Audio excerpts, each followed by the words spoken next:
What's going on, guys? Jacoborth back here with another video of Jacob's Life in Vegas to give you guys the update on what happened with the strike that was scheduled to take place here in Las Vegas on June 1st because the culinary union workers contract expired May 31st, and there was supposed to be, a strike that was going to take place, if negotiations did not go well, if agreements cannot be reached, and it looks like we will not be having a strike. So I remember I did that video just about a week or so ago. I'll actually link it up here for any of you who did not get to see it. That video got a lot of views and a lot of responses. People had all kinds of comments on there from, they didn't like the casinos, they didn't like the union part. They're like, hey, I'm coming to Vegas in June. Like, I hope this isn't going to ruin my vacation. I talked about how the timing of it was unique, one, because just how the contracts expire, it's right before the summertime when a lot of families tend to come to Vegas because their kids are out of school. I also say a lot more college age students come because again they're out of school in the summertime. And then also you have the World Series of Poker. I forgot to mention that, but a couple people mentioned that, the World Series of Poker. And then of course you have the Stanley Cup Finals where the Golden Knights are playing for the Stanley Cup here, and it would have been a terrible time to have a strike take place during that moment here, and the historic moment here in this city. So that would have been a major challenge. I had read, that Caesars had reached a deal. It was last night.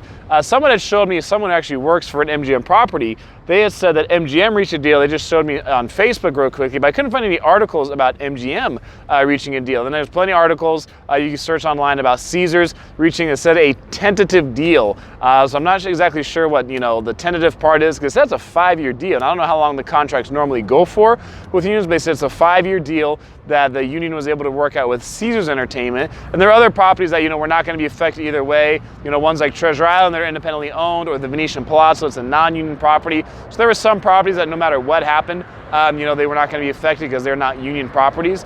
But for the big ones, pretty much being MGM Resorts and Caesars Entertainment, those were like the two big ones that have of course the most union employees. They've got the most properties here on the strip and off the strip as well. So those are the ones that were going to have the most impact if there's going to be a strike.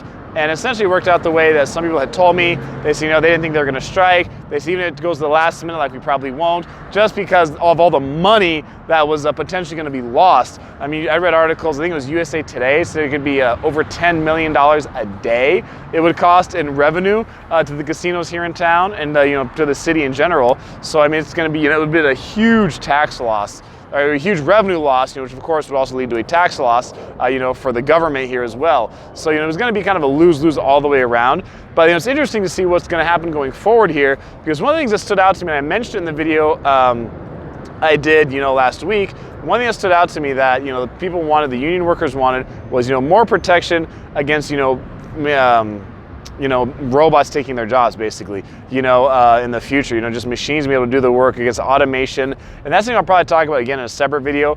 But, I was talking to people about this strike and how it went, and someone brought up a very good point that, regardless of how this goes, say the people want more wage or a higher wage, which is pretty common.